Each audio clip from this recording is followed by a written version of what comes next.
একের পর এক ব্লগার হত্যার ঘটনায় অনলাইনে লেখালেখিতে তৈরি হয়েছে অজানা আতঙ্ক। মত প্রকাশের ক্ষেত্র সংকুচিত হওয়ায় পিছিয়ে পড়ছে দেশ, মন্তব্য পর্যবেক্ষকদের। সরকারি বেসরকারি অনুদান বন্ধ থাকায় নিষ্পত্তি হচ্ছে না বেসরকারি শিক্ষকদের অবসর ভাতা। প্রস্তাবিত পে স্কেল কার্যকর হলে জটিলতা বাড়ার আশঙ্কা। দেশে প্রথমবারের মতো তৈরি হতে যাচ্ছে আন্তর্জাতিক মানের যুদ্ধজাহাজ। থাকছে সাবমেরিন শনাক্তের ব্যবস্থা, কমবে বিদেশি নির্ভরশীলতা।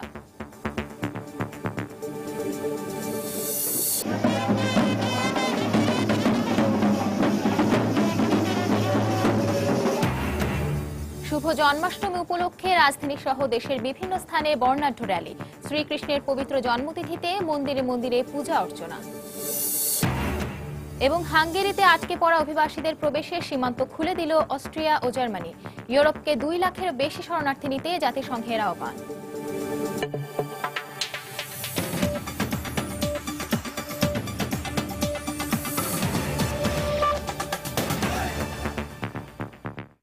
সময় সংবাদের সঙ্গে আছি আমি সঞ্জনা চৌধুরী।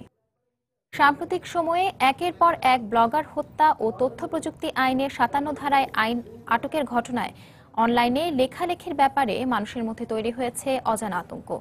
আর তাই তথ্য প্রযুক্তির অগ্রগতির সঙ্গে সঙ্গে বাংলাদেশে মুক্তবুদ্ধি চর্চার অবারিত যে ক্ষেত্র তৈরি হয়েছে তা থেকে নিজেকে গুটিয়ে নিচ্ছেন অনেকেই। পর্যবেক্ষকরা বলছেন এর প্রভাব এখনই বোঝা না গেলেও মত প্রকাশের ক্ষেত্রে এ ধরনের শৃঙ্খলিত বোধ দেশকে ক্রমাগত পিছিয়ে দিচ্ছে। রামিম হাসানের বিশেষ রিপোর্ট। 2013 সালের ফেব্রুয়ারি মাস, লাখ লাখ মানুষ রাজধানীর শাহবাগে স্বাধীনতা বিরোধীদের বিচারের দাবিতে। 90-এর স্বৈরাচার পতনের পর এত বড় গণ আন্দোলন আর দেখেনি বাংলাদেশের মানুষ। নেতৃত্বে নতুন প্রজন্ম আন্দোলনের রসদ ছিল মত প্রকাশের শক্তি আর হাতিয়ার তথ্য প্রযুক্তির সবচেয়ে বড় বিষয় ইন্টারনেট। আর তাই কণ্ঠরোধের শুরুটাও হয় তরুণদেরকে দিয়েই। নতুন প্রজন্মের মুক্ত চিন্তার প্রসারকে থমকে দিতে একে একে খুন করা হয় অভিজিৎ, অনন্ত, নিলয় সহ 5 তরুণ ব্লগারকে। অভিযোগের তীর মৌলবাদীদের দিকে। অভিজিৎ, নিলয়দের মতো গণজাগরণের আরেক সক্রিয় কর্মী শাম্মী হক নিয়মিত লেখালেখি করেন ফেসবুক ও ব্লগে। এসব ঘটনার কারণে তিনিও দিন পার করছেন প্রাণনাশের আশঙ্কায়। সম্প্রতি অপরিচিত 2 যুবক এক সন্ধ্যায় দীর্ঘক্ষণ অনুসরণ করে তার গতিবিধি। এরকম এক অনিশ্চয়তার মধ্যে শেষমেশ নিরাপত্তার জন্য থানায় জিডি করতে বাধ্য হয়েছেন তিনি। আগেও একরকম ঘরবন্দি ছিলাম, ভয় লাগতো, কিন্তু এটা ভাবতে পারতাম না যে আমি কোথাও যেতে পারবো না, ইয়ে করতে পারবো না। কিন্তু এখন তো পুরোটাই পুলিশের নিরাপত্তা হাবি যাবে এগুলোর কারণে। এখন আমি চাইলেও আসলে সব জায়গা মানে কোথাও কোনো রিলেটিভের বাসা গেলে আমার পুলিশকে নক করে যেতে হবে। এটা আসলে একটা স্বাধীন নাগরিক হিসেবে, একটা সাধারণ নাগরিকের জীবন এটা হতে পারে না। এটা খুবই অস্বস্তিকর।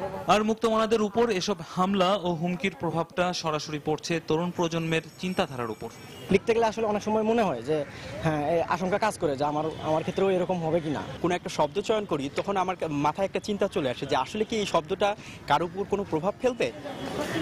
বিশ্লেষকরা বলছেন ব্লগারদের উপর একটি মহলে নিয়মিত হামলার ঘটনা তো রয়েছেই, এর উপর যুক্ত হয়েছে অনলাইনে লেখালেখির কারণে আইসিটি অ্যাক্টের 57 ধারায় আটকের ঘটনা, যা মত প্রকাশের ক্ষেত্রগুলোকে সংকুচিত করে ফেলছে ক্রমাগত।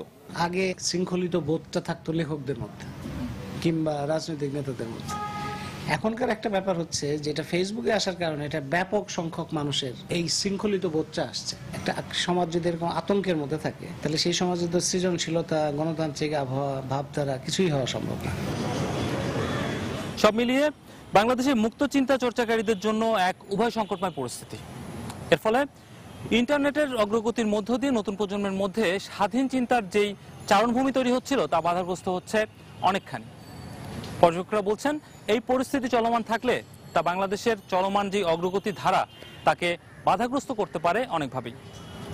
রামিম হাসান, সময় সংবাদ, ঢাকা। 3টি উৎস থেকে বেসরকারি শিক্ষকদের পেনশনের অর্থ আসার কথা থাকলেও শুধু বেতন থেকে কেটে রাখা 4% টাকার উপরে নির্ভর করছে অবসর ভাতা বোর্ডের কার্যক্রম। বাকি 2 উৎস সরকারি ও বেসরকারি অনুদান বন্ধ রয়েছে দীর্ঘ 1 যুগেরও বেশি সময় ধরে। সেই সঙ্গে পর্যাপ্ত জনবল না থাকায় বছরের পর বছর আবেদনের ফাইলগুলো থেকে যাচ্ছে অনিষ্পত্তিকৃত। এতে টাকা পাওয়ার ক্ষেত্রে দীর্ঘসূত্রিতা কমছেই না। নতুন পে স্কেল কার্যকর হলে এই সমস্যা আরও বাড়ার আশঙ্কা সংশ্লিষ্টদের। সাদিয়া আফরিনের 2 পর্বের প্রতিবেদনে আজ থাকছে শেষ পর্ব। শুরু থেকেই শূন্য পরিচালকের পদ, একজন উপপরিচালক, একজন হিসাবরক্ষক সহ 28 জন কর্মকর্তা কর্মচারী দিয়ে চলছে দেশের প্রায় 27,000 বেসরকারি শিক্ষক কর্মকর্তা কর্মচারীর অবসর ভাতা নিশ্চিত করার কাজ। আবেদন জমা দেওয়ার পর পেনশনের টাকা হাতে পেতে সময় লেগে যায় কমপক্ষে 4 বছর, আর ভাগ্য খারাপ হলে তা গড়ায় 6 থেকে 7 বছরে। বিলম্বের বিষয়ে জানতে চাইলে আর্থিক সংকটেরই কারণ দেখালেন কর্তৃপক্ষ। শিক্ষকদের 4% যে টাকাটা, সেই টাকা দিয়েই তাদের যতটুক সমস্যার সমাধান করা সম্ভব হয় সেটি হয়। 2003 এবং 4 পরে সরকারিভাবে কোনো অনুমোদন, কোনো টাকা এখানে অনুদান আসেনি। আর এই অনুদান না আসার কারণেই আসলে প্রতি বছরই এই শত কোটি টাকার ঘাটতি দেখা যাচ্ছে। গত 5 বছর ধরে নিষ্পত্তির অপেক্ষায় এই 41,000 আবেদনকারীর বেশিরভাগেরই হয়তো সৌভাগ্য হবে না জীবদ্দশায় এই সুবিধা ভোগের। তারপরও জীবন সায়ান্নে এসে অবসর ভাতা নামক এই প্রাপ্যটি দ্রুত পাওয়ার আশায় দেশের বিভিন্ন প্রান্ত থেকে অসহায় পদচারণা শিক্ষকদের। বোর্ড আইনে অনুদান পাওয়ার 3টি উৎসের উল্লেখ থাকলেও এক যুগেও মেলেনি কোনো অনুদান। আর 2011 সাল থেকে নিষ্পত্তির অপেক্ষায় থাকা আবেদনগুলোর জন্য প্রয়োজন 1,720 কোটি 43 লাখেরও বেশি টাকার। এদিকে নতুন পে স্কেল কার্যকর হলে এই সমস্যা আরো প্রকট হবে জানিয়ে কবে নাগাদ চলমান সমস্যার সমাধান হতে পারে তা সুনির্দিষ্ট করে বলতে পারেননি শিক্ষা সচিব। চেষ্টা চালিয়ে যাচ্ছি সরকারের থেকে আরো গ্রান্ট পাওয়া। অনেক টাকা তো, কমপক্ষে আরো 1,500 কোটি টাকা লাগবে, 1,500 কোটি। আর যখন পে স্কেল দেওয়া হবে তখন আমার মনে হয় এটা 3 থেকে 3,500 কোটি টাকা লাগবে অতিরিক্ত, যদি আমি অবসরে যাওয়ার সাথে সাথে দিতে চাই। ইতিমধ্যে অর্থ মন্ত্রণালয়কে এ ব্যাপারে অবহিত করা হয়েছে বলেও জানান তিনি। অর্থ মন্ত্রণালয়ের কথা বলেছি। সাদিয়া আফরিন, সময় সংবাদ, ঢাকা। দেশে প্রথমবারের মতো প্রায় 800 কোটি টাকা ব্যয়ে 2টি অত্যাধুনিক ও বড় যুদ্ধজাহাজ তৈরি করছে খুলনা শিপইয়ার্ড। পাশাপাশি কন্টেইনারবাহী 2টি জাহাজও তৈরি করছে প্রতিষ্ঠানটি। 6 সেপ্টেম্বর যুদ্ধজাহাজ 2টির নির্মাণ কাজের উদ্বোধন করবেন প্রধানমন্ত্রী শেখ হাসিনা। এর ফলে জাহাজ নির্মাণে বিদেশের উপর নির্ভরতা কমবে বলে মনে করছে নির্মাণ প্রতিষ্ঠানটির ব্যবস্থাপনা পরিচালক। বিস্তারিত তরিকুল ইসলামের রিপোর্টে। 2014 সালের জুন মাসে আধুনিক ও বড় 2টি যুদ্ধজাহাজ তৈরির জন্য নৌবাহিনীর সঙ্গে চুক্তিবদ্ধ হয় খুলনা শিপইয়ার্ড। এ লক্ষ্যে চীনের একটি প্রতিষ্ঠানের সহায়তায় 2টি লার্জ পেট্রোল ক্রাফট এলপিসির নকশা করা হয়। নির্মাণ প্রতিষ্ঠানটি জানিয়েছে 64 মিটার দৈর্ঘ্যের প্রতিটি জাহাজ ঘন্টায় 25 নটিক্যাল মাইল গতিবেগে চলতে পারবে। আর প্রতিটি জাহাজেই থাকবে 4টি করে ভারী অস্ত্র ও অত্যাধুনিক রাডার। আগামী 1.5 বছরের মধ্যেই যুদ্ধজাহাজ 2টি নির্মাণ কাজ শেষ করার আশা করছে প্রতিষ্ঠানটির কর্মকর্তারা। আমাদের যে ক্লাস ওয়েল্ডার, আমাদের যে উন্নত মানের যে আমাদের ফ্যাসিলিটি আছে, ওর মাধ্যমে আমরা এলপিসিটা বানাবো। এটার গুণগত মান, কাজের মান আন্তর্জাতিক মানেরই হবে বলে আমি নিশ্চিত। এই পুরো এলপিসি খরচ, এই 2টি এলপিসি নির্মাণে আমাদের সর্বমোট খরচ হবে 780 কোটি টাকা। এদিকে নৌ ফাউন্ডেশনের জন্য কন্টেইনারবাহী একটি জাহাজ নির্মাণ করেছে শিপইয়ার্ড। আরও একটি নির্মাণ কাজও শেষ পর্যায়ে রয়েছে। কন্টেইনার ভেসেলই বাংলাদেশের প্রথম কন্টেইনার ভেসেল এই শিপইয়ার্ডে করা হলো, যেটা 140টা কন্টেইনার বহন করতে পারবে। সমুদ্র যাওয়ার সাথে সাথে আমাদের সমুদ্র সম্পদ আহরণে, কার্গো ক্যারিংয়ে আমাদের এই ধরনের ভেসেলকে ভিতরের দিকে মালগুলি আনার জন্য এই কন্টেইনার ভেসেলগুলি অত্যন্ত যুগোপযোগী একটা ভেসেল হবে বলে আমি মনে করি।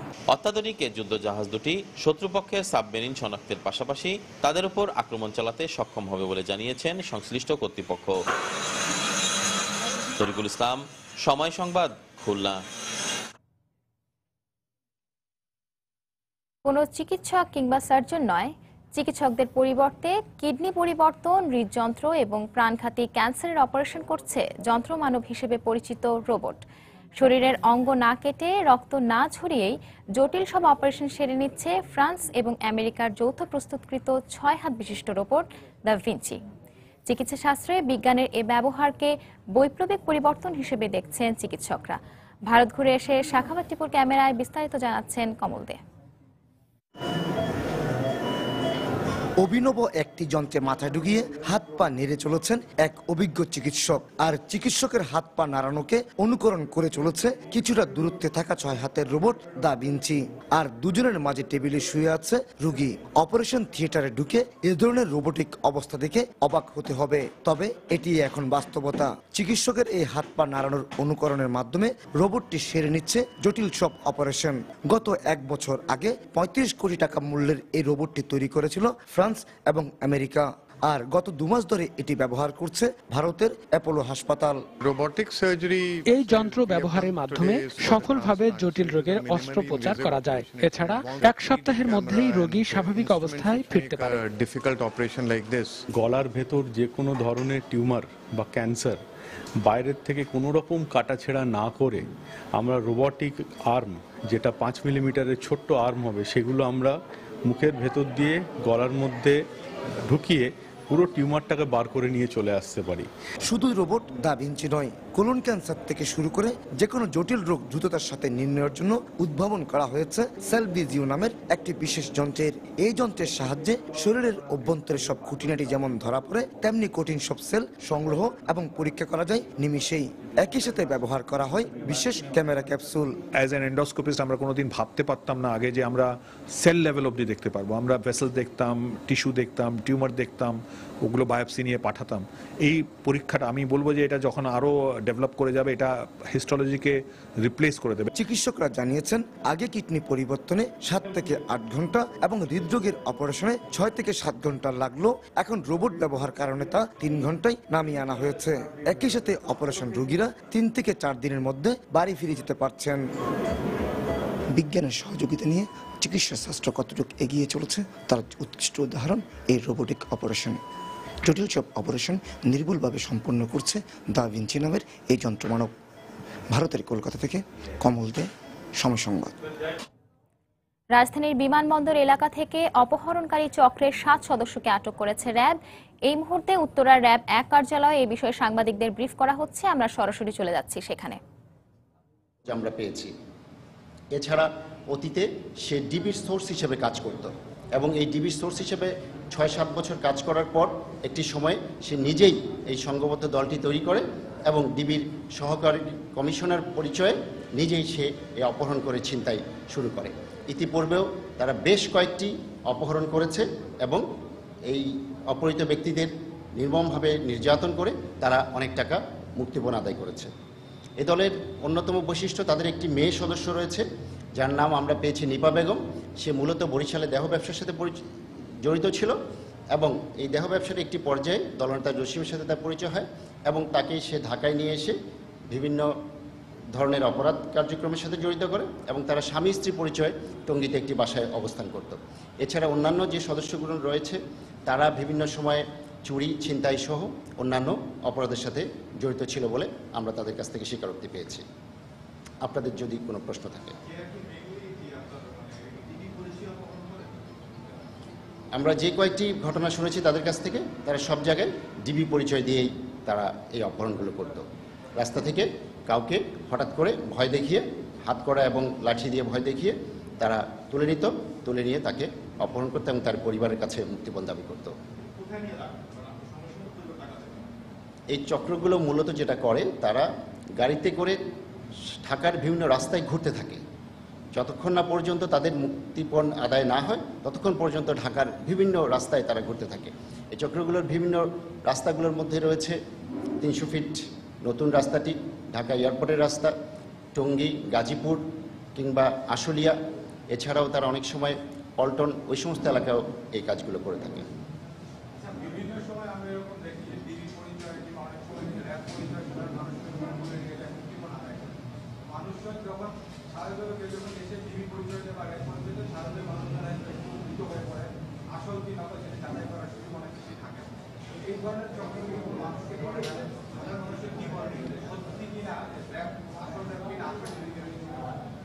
আমি বলবো সাধারণ মানুষ অবশ্যই কখনো কোনো পরিচয় নিশ্চিত না হয়ে কারো কাছে নথি স্বীকার করবে না, তার পরিচয় নিশ্চিত হয়েই তার সাথে যাবে। এবং আপনি যদি কোনো অপরাধ না করে থাকেন, আপনাকে কেউ যদি রাস্তায় অপহরণ করে, আপনার উচিত ইনস্ট্যান্ট সাথেই আপনার এর জন্য প্রতিবাদ করা এবং সেখান থেকে মুক্তি পাওয়ার জন্য বাঁচার চেষ্টা করা।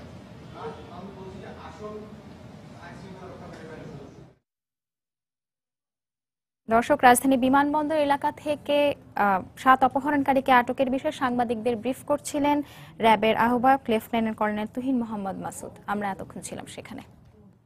সময় সংবাদে আরও থাকছে। রাজধানীর পাইকারি বাজারে কমেছে সব ধরনের পেঁয়াজের দাম, নিম্নমুখী আদা রসুনের দামও, স্থিতিশীল চাল সহ বেশিরভাগ পণ্যের দর। এবং শিক্ষার্থীদের স্বার্থবিরোধী বিল নিয়ে উদ্বিগ্ন যুক্তরাষ্ট্রের বাংলাদেশের সহ দরিদ্র অভিবাসীদের সন্তানরা, শিক্ষাক্ষেত্রে সমান অধিকার থেকে বঞ্চিত হবার আশঙ্কা। বিএনপির স্থায়ী কমিটির সদস্য লেফটেন্যান্ট জেনারেল অবসরপ্রাপ্ত মাহবুবুর রহমান বলেছেন, জনপ্রিয়তা নেই বলেই নির্বাচন দিতে ভয় পাচ্ছে সরকার। সকালে নারায়ণগঞ্জ মহানগর বিএনপির পক্ষ থেকে জিয়াউর রহমানের সমাধিতে ফুল দিয়ে শ্রদ্ধা জানানোর পর তিনি একথা বলেন। এ সময় তিনি বলেন, দেশে গণতন্ত্র ফিরিয়ে আনতে জনগণকে সঙ্গে নিয়ে বিএনপি বৃহৎ আন্দোলন গড়ে তুলবে।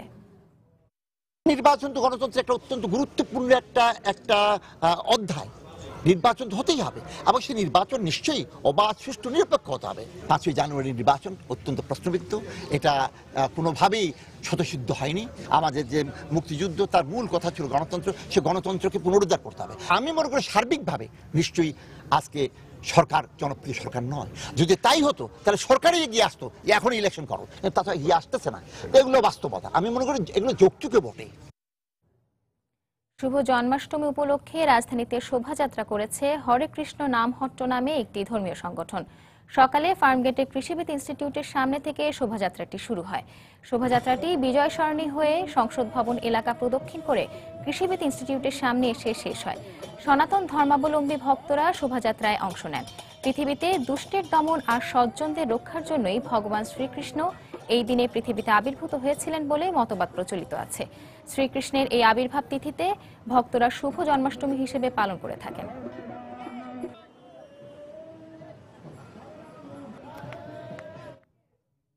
এদিকে বিপুল উৎসাহ, উদ্দীপনা এবং আনন্দঘন পরিবেশের মধ্যে দিয়ে দেশের বিভিন্ন স্থানে ভগবান শ্রীকৃষ্ণের জন্মাষ্টমী মহোৎসব 2015 উদযাপিত হচ্ছে। ভগবান শ্রীকৃষ্ণের জন্মতিথির জন্মাষ্টমী উপলক্ষে সকাল 11টায় চট্টগ্রামের আন্দরকিলা চত্বর থেকে বর্ণাঢ্য শোভাযাত্রা বের হয়। কয়েকশো ট্রাক ও লরি নিয়ে লক্ষাধিক সনাতন ধর্মাবলম্বী নারী পুরুষ এই শোভাযাত্রায় অংশ নেন।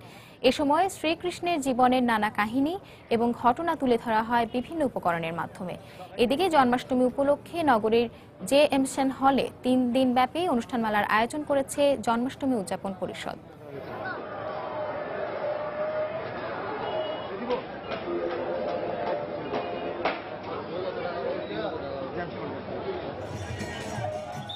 সকালে পূজা উদযাপন পরিষদের উদ্যোগে ব্রাহ্মণবাড়িয়া শহরের কেন্দ্রীয় মন্দির আন্দময়ী কালীবাড়ি প্রাঙ্গণ থেকে একটি বর্ণাঢ্য র্যালি বের হয়। এতে ব্যানার ও ফেস্টুন সহ বিভিন্ন শ্রেণী পেশার মানুষ অংশ নেন। বিভিন্ন সড়ক ঘুরে র্যালিটি পুনরায় কালীবাড়ি মন্দিরে গিয়ে শেষ হয়। এদিকে জন্মাষ্টমী উপলক্ষে নিরাপত্তা ব্যবস্থা জোরদার করতে সকাল থেকে শহরের বিভিন্ন পয়েন্টে অতিরিক্ত পুলিশ মোতায়েন করা হয়েছে।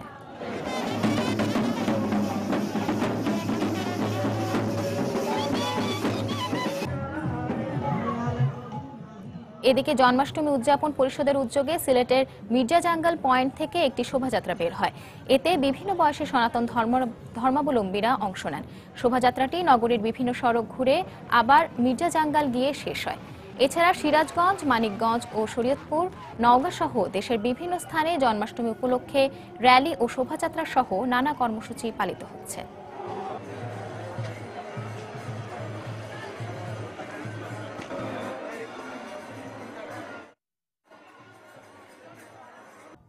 দেশের বাজারে হঠাৎ দাম বাড়ার পর আরেক দফা কমেছে দেশি ও আমদানি করা পেঁয়াজের দাম। দাম কমেছে আদা রসুনেরও। এদিকে চাহিদা বেড়ে যাওয়ায় পোলাওয়ের চালের দাম বাড়লেও স্থিতিশীল রয়েছে অন্যান্য দেশি চালের বাজার দর। অন্যদিকে ডাল, তেল, চিনির দাম কমলেও আগের দামে বিক্রি হচ্ছে বেশিরভাগ নিত্য প্রয়োজনীয় পণ্য। আর মশলার বাজারে কমেছে লবঙ্গের দাম। রাজধানী মোহাম্মদপুর পাইকারি কৃষি মার্কেট ঘুরে বিস্তারিত জানাচ্ছেন কামরুল হাসান সবুজ। ঈদকে সামনে রেখে চাহিদা বেড়ে যাওয়ায় দাম বেড়েছে পোলাওয়ের চালের। তবে আমদানি বাড়ায় কেজিতে 1 টাকা কমেছে ভারতীয় চালের দাম। আর বাজারে পর্যাপ্ত সরবরাহ থাকায় স্থিতিশীল দেশি চালের বাজারে প্রতি কেজি মিনিকেট 38 থেকে 40, নাজিরশাইল 42 থেকে 44 আর গুটি স্বর্ণা বিক্রি হচ্ছে 28 টাকায়। এখন পোলা চালের বর্তমানে কেজি চলছে আপনার 55 থেকে 64 পর্যন্ত। ইন্ডিয়ান চালটা বেশি আমদানি হওয়ার কারণে দাম একটু কমছে।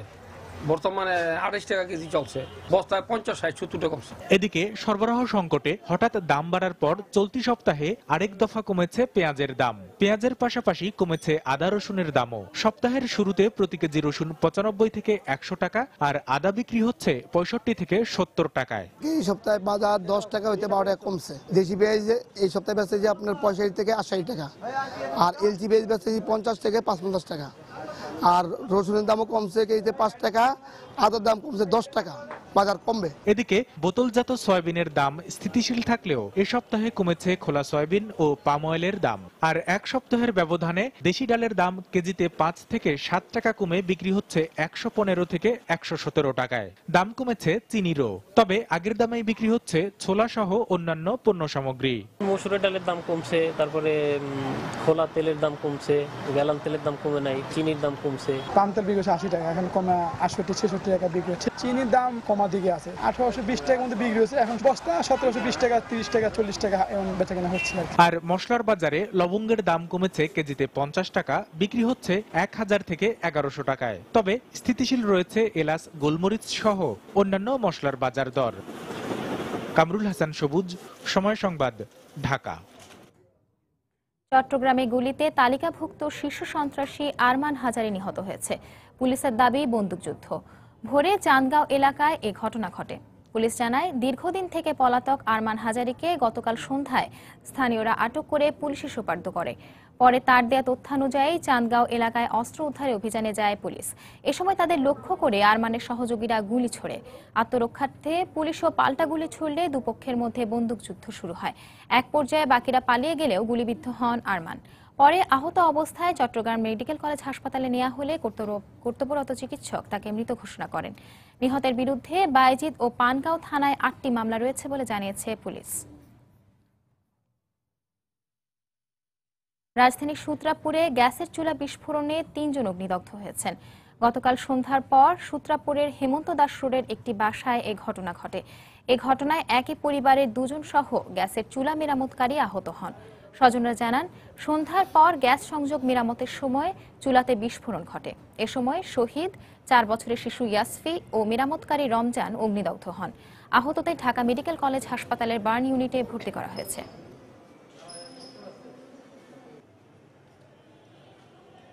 গ্যাস ছাড়া ছিল, ওই তেল জমতে জমতে পুরো রান্না করে তেল জমে গেছে। ওই তেলের থেকে লাইট জ্বালায় দেখতে গেছে, লাইট জ্বালার সাথে সাথে আগুনটা ধরে এসেছে। ওগুলো ধরছে, আমার ভাইয়ের আগুন ধরছে। আর ভিতরে মিস্ত্রি ছিল, মিস্ত্রি চুলা বন্ধ করছে, মিস্ত্রির শরীরে আগুন লাগছে। টাঙ্গাইলে একটি মার্কেটে আগুন লেগে ফ্রিজ ও ফার্নিচার সহ বেশ কয়েকটি দোকানের মালামাল পুড়ে গেছে। গতকাল বিকেলে এ দুর্ঘটনা ঘটে। প্রত্যক্ষদর্শী ও ফায়ার সার্ভিসের সহকারী অফিসার মোহাম্মদ আতাউর রহমান জানান, বিকেল 5টার দিকে সদর উপজেলার গালা বাজারের লাখপতি মার্কেটে হঠাৎ আগুন লাগে। এ সময় মুহূর্তের মধ্যে আশেপাশের এলাকায় আগুন ছড়িয়ে পড়লে স্থানীয়দের মধ্যে আতঙ্ক দেখা দেয়। খবর পেয়ে ফায়ার সার্ভিসের কর্মীরা ঘটনাস্থলে গিয়ে প্রায় আধা ঘন্টার চেষ্টায় আগুন নিয়ন্ত্রণে আনে। ততক্ষণে ফার্নিচার ও ফ্রিজ সহ পুড়ে যায় মার্কেটের 8 থেকে 10টি দোকান। এদিকে বৈদ্যুতিক শর্ট সার্কিট থেকে অগ্নিকাণ্ডের সূত্রপাত বলে প্রাথমিকভাবে জানিয়েছে ফায়ার সার্ভিস।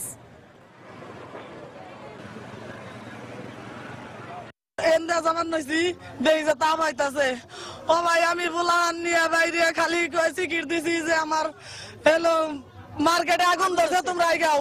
ছিল প্রায় 14 থেকে 15টা, প্রায় 10 থেকে 15 লাখ টাকার মাল। এখন আমি নিশ্চয় বাধা হয়ে গেছে। আমার দোকানে মনে করেন যে 10-12 লাখ টাকার মতো মাল আছিল। 10-12 লাখ টাকার মাল আমার পুরো সব শেষ হয়ে গেছে। 10টা রুমের মধ্যে পরে 1 কোটি টাকার মতো ক্ষতি হয়ে গেছে। এই আগুনে মার্কেটের সেমি পাকা টিনের ঘরের 9টা ঘর ক্ষতিগ্রস্ত হয়েছে। কোনোটা পুরোপুরি সম্পূর্ণ হয়ে গেছে, পুড়ে গেছে, কোনোটা আংশিক ক্ষতিগ্রস্ত হয়েছে। রাজধানীর শাহজালাল আন্তর্জাতিক বিমানবন্দর থেকে 16 কেজি স্বর্ণ উদ্ধার করেছে শুল্ক গোয়েন্দা ও তদন্ত অধিদপ্তর। এ ঘটনায় জড়িত সন্দেহে নুরুল ইসলাম নামে একজনকে আটক করেছে সংস্থাটি। রাতে বিমানবন্দরের বহির্গমনের টয়লেট থেকে চোরাচালানকৃত স্বর্ণের ওই চালান উদ্ধার করা হয়। গোপন সংবাদের ভিত্তিতে অভিযান পরিচালনা করে পরিত্যক্ত ঝুড়ি থেকে স্বর্ণের চালানটি উদ্ধার করা হয় বলে জানায় শুল্ক গোয়েন্দা ও তদন্ত অধিদপ্তরের মহাপরিচালক। উদ্ধারকৃত স্বর্ণের আনুমানিক বাজার মূল্য 8 কোটি টাকা বলেও জানিয়েছেন তিনি।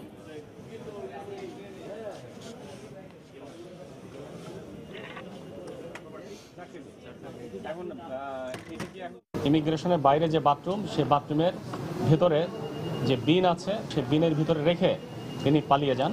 তল্লাশির একটা পর্যায়ে আমরা সেই বিন থেকে এই 3টা প্যাকেটে মোড়ানো অবস্থায় 16 কেজি ওজনের গোল্ড আমরা উদ্ধার করি। সেখানে 12 কেজি হচ্ছে বার এবং 4 কেজি হচ্ছে চেইন। আনুমানিক মূল্য হচ্ছে প্রায় 8 কোটি টাকা। SM নুরুল ইসলাম নামে একজনকে আমরা আটক করতে সক্ষম হয়েছি। আবারও ভাঙনের মুখে পড়েছেন রংপুরের গঙ্গাচড়া উপজেলার তিস্তাপাড়ের মানুষ। ভাঙনের শিকার হয়ে গত কয়েকদিনে সর্বশান্ত হয়েছে সেখানকার 500 পরিবার।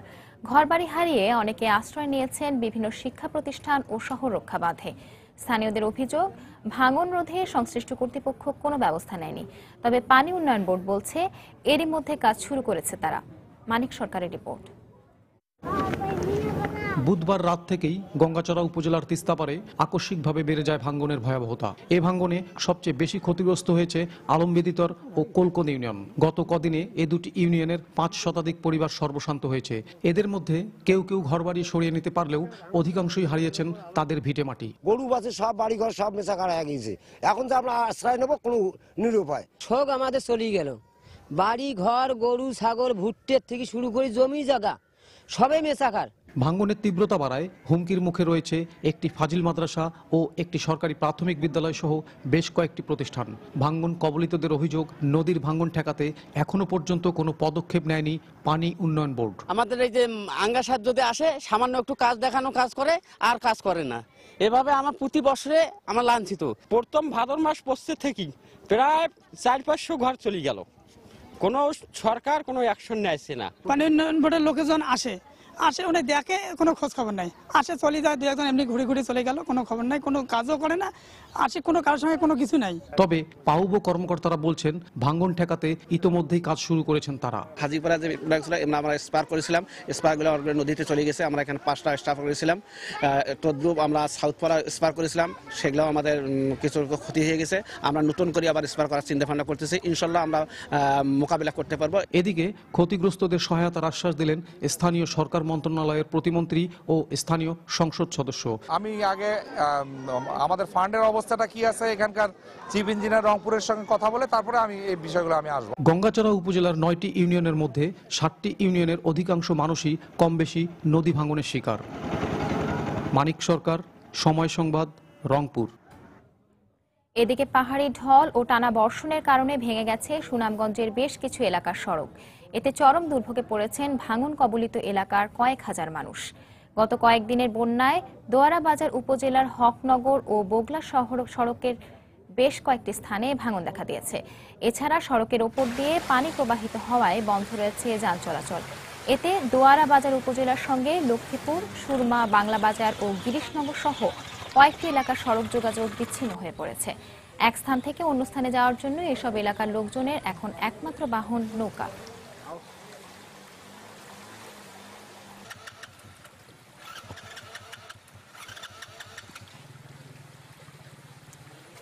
রাস্তা ভাঙ্গা বন্যার কারণে মানুষ আসা যাওয়া খুব বেশি কষ্ট করে দিয়েছে।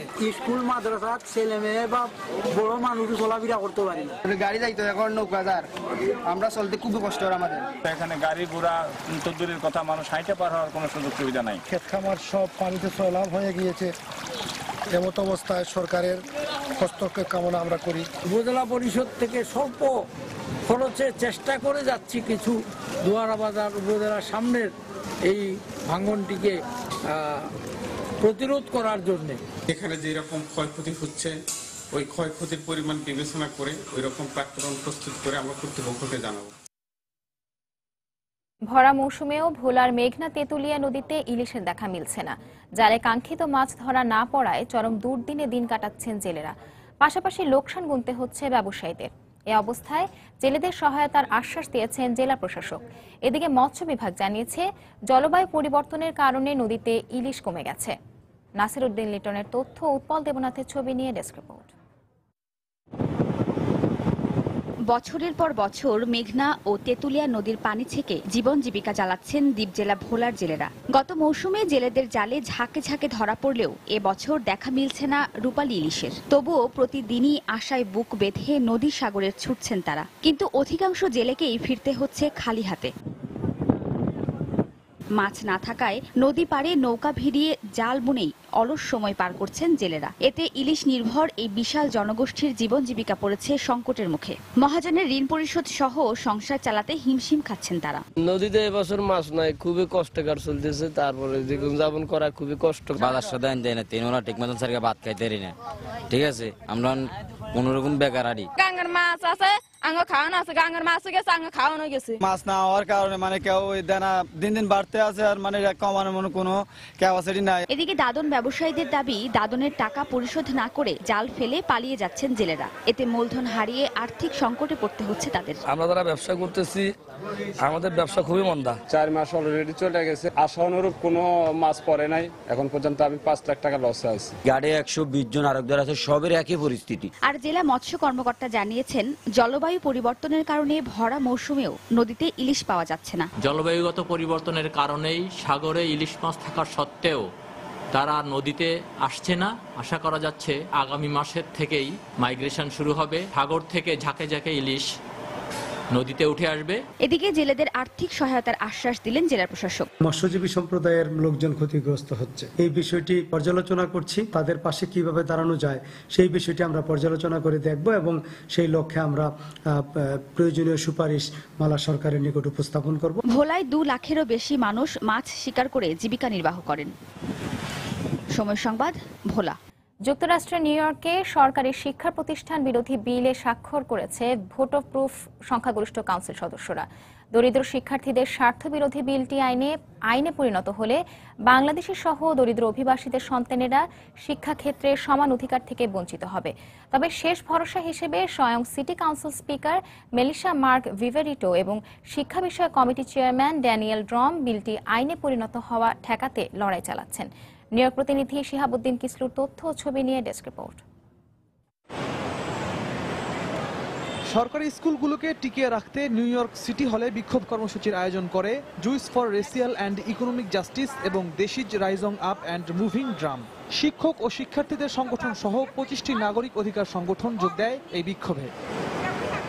এতে যোগ দিয়ে সরকারি শিক্ষা প্রতিষ্ঠান বিরোধী বিলকে বৈষম্যমূলক বলে আখ্যা দেয় বাংলাদেশি শিক্ষার্থীরা। এটা রিডিকুলাস যে এতগুলো সিটি কাউন্সিল মেম্বার এই বিলকে সাপোর্ট করবে। এই বিল যেটা আমাদের থেকে টাকা নিয়ে যাবে আর দিবে প্রাইভেট স্কুল যেখানে already student tuition $40,000 a year। যদি একটা স্টুডেন্ট $40,000 a year পে করতে পারে স্কুলে যাইতে, ওদের আবার আমাদের টাকা লাগবে কি কারণে? সো আমরা এই জন্য আসি যে সিটি কাউন্সিল মেম্বারদেরকে বলতে যে এই বিল পাস হওয়া উচিত না। আমি এই বিলকে সমর্থন করি না, কারণ এটি পাশ হলে সরকারি স্কুলগুলোর টাকা প্রাইভেট স্কুলে নিয়ে যাওয়া হবে, যা আমাদের জন্য ক্ষতি বয়ে আনবে। নিউ ইয়র্ক রাজ্যের কর্তৃপক্ষ সরকারি স্কুলগুলোর কাছে $23 লাখ দেনা রয়েছে। এরপরও এসব শিক্ষা প্রতিষ্ঠানে বরাদ্দের অর্থ ধনীদের স্বার্থে ব্যবহারের উদ্যোগ নেওয়া হয়েছে বলে অভিযোগ করেন নগর সংসদের শিক্ষা বিষয়ক কমিটির চেয়ারম্যান ও বাঙালি অধ্যুষিত জ্যাকসন হাইটসের কাউন্সিলম্যান ড্যানিয়েল ড্রম। শিক্ষার মান উন্নয়নে সরকারি শিক্ষা প্রতিষ্ঠানগুলোতে শিক্ষক নিয়োগ সহ আরো অনেক বিষয়ের তদারকি বাড়ানো দরকার, কিন্তু কর্তৃপক্ষ সে পদক্ষেপ তো নিচ্ছেই না, বরং সরকারি প্রতিষ্ঠানের বরাদ্দ কমিয়ে প্রাইভেট প্রতিষ্ঠানে বরাদ্দ বাড়ানোর চিন্তা করছে। দক্ষিণ এশীয়দের সংগঠন ড্রামের সংগঠক ফৌজিয়া কাজী জানালেন, বিলটি রুখতে শেষ পর্যন্ত লড়াই চালিয়ে যাবেন তারা। যেসব সিটি কাউন্সিল মেম্বার সাইন করছে, আমাদের মেম্বাররা সেই সব ডিস্ট্রিক্টে বসবাস করে, তাদেরকে নিয়ে আমরা তাদের সাথে দেখা করব, তাদের এলাকাতে পিটিশন করব, পাবলিককে দিয়া ফোন কল করাবো যাতে করে তারা সাইন অফ করে। বিকজ তাদের কোনো অধিকার নাই আমাদের বাজেট আরেকজনকে দিয়ে দেওয়ার। এগুলো আমাদের বাজেটের, এগুলো হলো আমাদের ট্যাক্সের পয়সা, এটা তাদের পয়সা না যে তারা এরকম করে ডিসিশন নেবে প্রাইভেট স্কুলকে দেওয়ার জন্য। সরকারি স্কুলের বরাদ্দ কেটে প্রাইভেট স্কুলের নিরাপত্তা কাজে ব্যয়ের একটি গণবিরোধী বিলে সম্প্রতি 51 সদস্যের নিউ ইয়র্ক সিটি কাউন্সিলের 44 জন জনপ্রতিনিধি স্বাক্ষর করেন। এরপরই বিলটি নিয়ে বিভিন্ন মহলে শুরু হয় সমালোচনার ঝড়। সময় সংবাদ, নিউ ইয়র্ক, যুক্তরাষ্ট্র। হাঙ্গেরিতে আটকে পড়া অভিবাসীদের প্রবেশের সীমান্ত খুলে দিয়েছে অস্ট্রিয়া ও জার্মানি। অস্ট্রিয়ার চ্যান্সেলর ওয়ের্নার ফেইম্যান এ খবর জানিয়েছেন। শুক্রবার হাঙ্গেরি থেকে বাসে করে লোকজনকে অস্ট্রিয়ার সীমান্তে পাঠানোর ব্যবস্থা করার পরপরই এই সিদ্ধান্ত জানায় অস্ট্রিয়া। এদিকে ইউরোপে অভিবাসন প্রত্যাশীদের কিভাবে ইইউভুক্ত দেশগুলোর মধ্যে ভাগ করে দেয়া হবে সে বিষয়ে সিদ্ধান্ত নিতে পারছে না ইউরোপীয় ইউনিয়ন। এর আগে ইউরোপকে 2 লাখের বেশি শরণার্থী গ্রহণ করতে হবে বলে জানায় জাতিসংঘ। অভিবাসী সংকট মোকাবেলা করতে হলে শরণার্থীদের ইউরোপের দেশগুলোর মধ্যে ভাগ করে দেয়াই সবচেয়ে গ্রহণযোগ্য সমাধান হবে বলে জানায় জাতিসংঘ। মধ্যপ্রাচ্য সহ বিভিন্ন দেশ থেকে ইউরোপগামী অভিবাসীদের আশ্রয় দেওয়ার বিষয়ে দ্বিধাবিভক্ত ইউনিয়নকে এগিয়ে আসতে হবে বলে জানান জাতিসংঘের শরণার্থী বিষয়ক সংস্থা UNHCR এর প্রধান অ্যান্টোনিও গুতেরেস।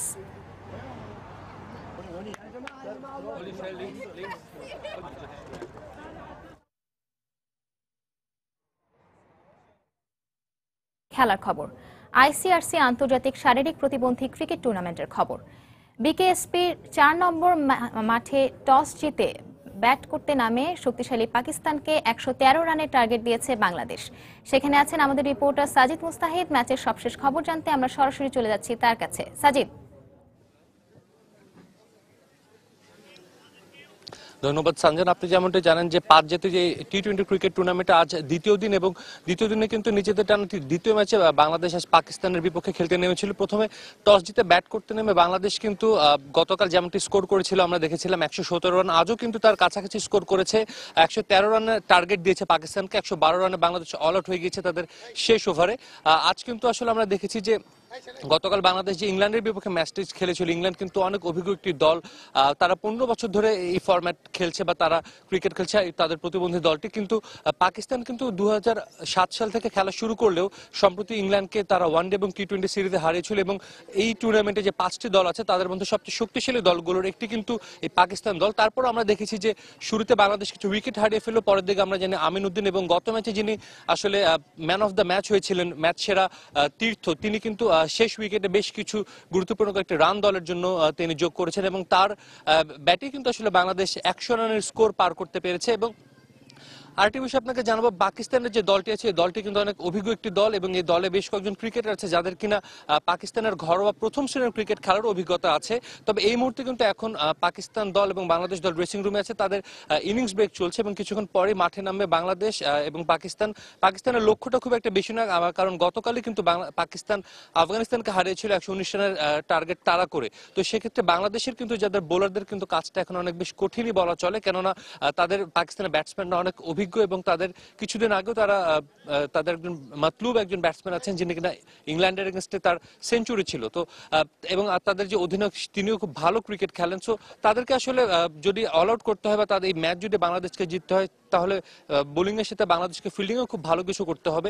আরেকটি বিষয় আপনাকে জানাবো সঞ্জনা, আরেকটি মাঠে বিকেএসপি 3 নম্বর মাঠে কিন্তু এখন খেলা চলছে ইন্ডিয়া এবং ইংল্যান্ডের। সেখানে কিন্তু ইন্ডিয়া আজ প্রথম খেলতে নেমেছে, গতকাল বাংলাদেশের বিপক্ষে হারার পর আজ ইংল্যান্ডের দ্বিতীয় ম্যাচ খেলছে। সেই ম্যাচে কিন্তু ইংল্যান্ড আগে ব্যাট করে ভারতকে 151 রানের টার্গেট দিয়েছে এবং ইংল্যান্ড দল কিন্তু খুবই অভিজ্ঞ একটি দল এবং ভারতের জন্য কিন্তু এই টার্গেটটি তারা করে জয় করা বেশ কঠিনই বলা চলে।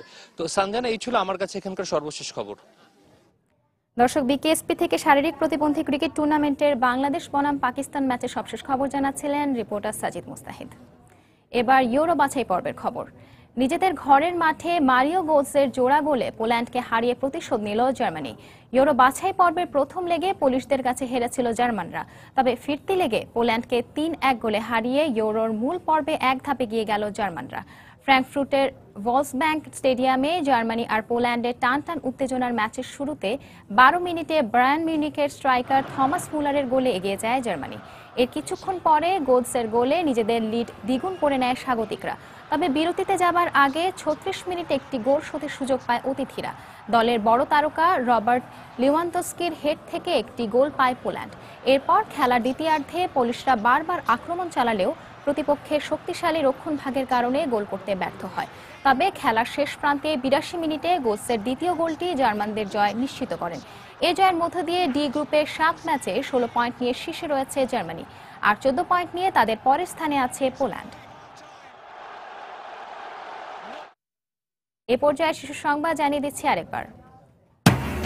একের পর এক ব্লগার হত্যার ঘটনায় অনলাইনে লেখালেখিতে তৈরি হয়েছে অজানা আতঙ্ক। মত প্রকাশের ক্ষেত্র সংকুচিত হওয়ায় পিছিয়ে পড়ছে দেশ, মন্তব্য পর্যবেক্ষকদের। সরকারি বেসরকারি অনুদান বন্ধ থাকায় নিষ্পত্তি হচ্ছে না বেসরকারি শিক্ষকদের অবসর ভাতা। প্রস্তাবিত পে স্কেল কার্যকর হলে জটিলতা বাড়ার আশঙ্কা। দেশে প্রথমবারের মতো তৈরি হতে যাচ্ছে আন্তর্জাতিক মানের যুদ্ধ জাহাজ। থাকছে সাবমেরিন শনাক্তের ব্যবস্থা, কমবে বিদেশে নির্ভরশীলতা।